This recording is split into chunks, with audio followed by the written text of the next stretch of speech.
ਮੇਰੇ ਉਸਤਾਦ ਨੇ ਕੋਈ ਗੁਸਤਾਖੀ ਨਹੀਂ ਕੀਤੀ। ਇਹ ਐਵੇਂ ਇਲਜ਼ਾਮ ਲਾਇਆ ਗਿਆ। ਉਹਨੇ ਤੇ ਮਸੀਹਾਂ ਦਾ ਅਕੀਦਾ ਬਿਆਨ ਕੀਤਾ। ਮੇਰੇ ਉਸਤਾਦ ਨੂੰ ਜੇਲ੍ਹ ਵਿੱਚ ਬਿਸ਼ਪ ਮਿਲਿਆ। ਉਹ ਕਹਿੰਦਾ ਅਲੀ ਭਾਈ ਇਹ ਤੇ ਤੁਹਾਡੇ ਤੇ ਐਵੇਂ ਇਲਜ਼ਾਮ ਲੱਗਿਆ। ਸਾਡਾ ਮਸੀਹਾਂ ਦਾ ਤੇ ਅਕੀਦਾ ਆ ਮੇਰੇ ਨਾਲ, ਮੈਂ ਤੈਨੂੰ ਖੰਨਾ ਮਸੀਹਾਂ ਦਾ ਅਕੀਦਾ ਹੈ ਕਿ ਨਹੀਂ।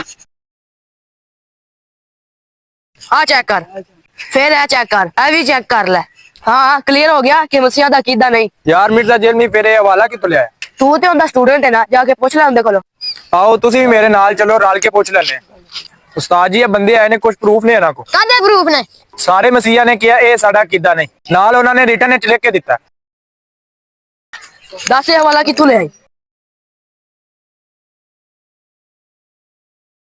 यार ये ते भज गया है, लेकिन अज आपां इनू फड़ना है। शज़ेब भाई तुसी इधरों पता करो, मौसम तू इधर जा, मैं सीधा जाता।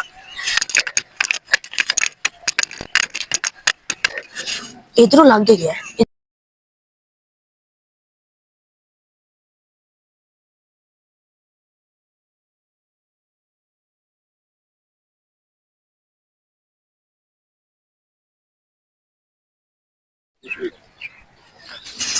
किधर गया यार, बड़ा तेज सी।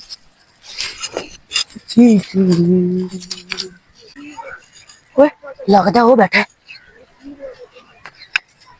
मौसम शज़ेब भज के आओ। अल्लाह दे नाल मेरे जड़ ले भाई, जड़ ना कान फाड़ के आ रहे हो। 10 वाला किथों ले आया?